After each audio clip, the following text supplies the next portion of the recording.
आज हम बात करने वाले हैं ईरान और इजराइल के बीच चल रहे उस खूनी संघर्ष की, जिसने पूरे मध्य पूर्व को एक बार फिर युद्ध की आग में झोंक दिया है। हाय, मैं हूं सारा खान और आप देख रहे हैं सीन ग्राउंड।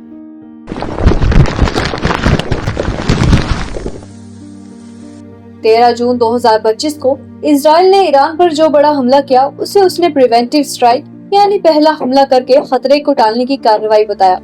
लेकिन क्या सच में हमला जायज था, या फिर ये वो पुराना तरीका है जहां एक देश अपनी राजनीतिक असफलता को छुपाने के लिए युद्ध छेड़ देता है? आज हम इसकी पड़ताल करेंगे बिना किसी पक्षपात के, सिर्फ तथ्यों और तर्कों के आधार पर। ये सिर्फ दो देशों की लड़ाई नहीं है, ये सत्ता, संसाधनों और साम्राज्यवाद की वो जंग है जिसमें आम लोग हमेशा झुलसते हैं और इसकी जड़ें कई दशक पुरानी हैं। तो चलिए सबसे पहले समझते हैं कि आखिर ईरान और इजराइल के बीच ये दुश्मनी शुरू कैसे हुई। 1979 से पहले की बात करें तो ईरान और इजराइल के रिश्ते इतने खराब नहीं थे। उस वक्त ईरान पर शाह मोहम्मद रजा पहलवी का शासन था, जो अमेरिका का करीबी सहयोगी था, और चूंकि इजराइल भी अमेरिका का स्ट्रेटेजिक पार्टनर था, तो ईरान और इजराइल के बीच राजनयिक और आर्थिक संबंध मजबूत थे। लेकिन 1979 में जब ईरान में इस्लामिक क्रांति हुई तो सब कुछ बदल गया। इस क्रांति के बाद ईरान में अयातुल्लाह खामेनी की अगुवाई में एक नई सरकार बनी, जिसने अमेरिका और इजराइल को इस्लाम का दुश्मन घोषित कर दिया। क्यों? क्योंकि नया ईरान फिलिस्तीनियों का समर्थक था और इजराइल ने 1948 और 1967 की जंगों में फिलिस्तीनियों की जमीन पर कब्जा कर लिया था। ईरान ने इसे गलत बताया और इजराइल के खिलाफ मोर्चा खोल दिया। इसके बाद से ही दोनों देशों के बीच एक छाया युद्ध यानी प्रॉक्सी वॉर शुरू हो गया। ईरान ने इजराइल के खिलाफ लड़ने वाले गुटों को सपोर्ट करना शुरू किया, जैसे लेबनान की हिजबुल्लाह, गाजा का हमास और सीरिया की सरकार। जवाब में इजराइल ने ईरान के परमाणु वैज्ञानिकों को टारगेट करना शुरू कर दिया। पिछले 20 सालों में कई ईरानी वैज्ञानिकों की हत्याएं हुई, जिनके पीछे इजरायली खुफिया एजेंसी मोसाद को जिम्मेदार माना गया। लेकिन ये टकराव सिर्फ छिपे हुए हमलों तक सीमित नहीं रहा।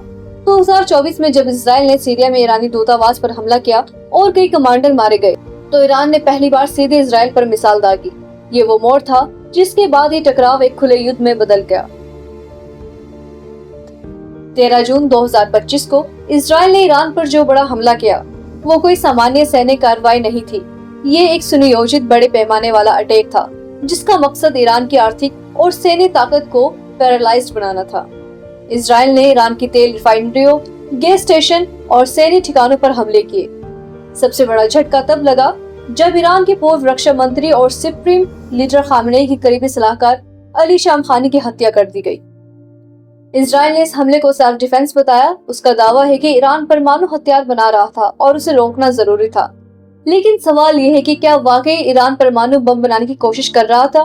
अंतर्राष्ट्रीय परमाणु एजेंसी IAEA की रिपोर्ट्स में बताया कोई सबूत नहीं मिला। फिर ये हमला क्यों किया गया?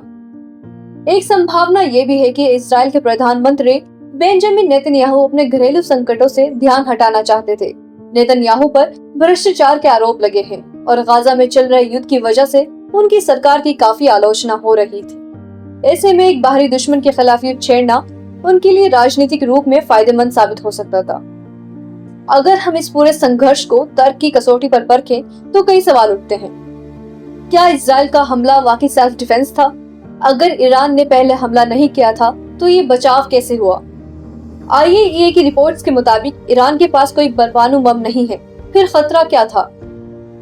क्या ये युद्ध नेतन्याहू की राजनीतिक मजबूरी थी? इतिहास गवाह है कि जब भी किसी नेता की साख डगमगाती है, वो बाहरी दुश्मन पैदा करके जनता का ध्यान भटकाता है। अमेरिका और पश्चिमी देशों की भूमिका क्या है? अमेरिका ने इजराइल को चुपचाप समर्थन दिया है। क्या ये तेल और सत्ता के खेल का हिस्सा है? आम लोगों की कीमत पर कौन हंस रहा है? हथियार कंपनियों का व्यापार बढ़ा, तेल की कीमतें बढ़ी, जिससे पूरी दुनिया प्रभावित हुई। लेकिन सबसे ज्यादा नुकसान ईरान और इजराइल के मासूम नागरिकों को हुआ। युद्ध कभी समाधान नहीं होता, ये सिर्फ नए जख्म देता है। ईरान और इजराइल दोनों ने गलतियां की हैं, लेकिन जब ताकतवर देश हमला करता है तो उन्हें सेल्फ डिफेंस कहा जाता है, और जब कमजोर देश जवाब दे तो उन्हें आतंकवादी बता दिया जाता है। सवाल ये नहीं कि कौन सही है, सवाल ये है कौन इस युद्ध से फायदा उठा रहा है। क्या ये हथियार कंपनियों का व्यापार है? क्या ये नेताओं की सत्ता बचाने की कोशिश है, या फिर ये उस वैश्विक सियासत का हिस्सा है जहां आम आदमी की जिंदगी सिर्फ एक मोहरा है? अगर आपको ये विश्लेषण पसंद आया तो इसे शेयर करें। आज के लिए केवल इतना ही। देखते रहिए सीम ग्राउंड।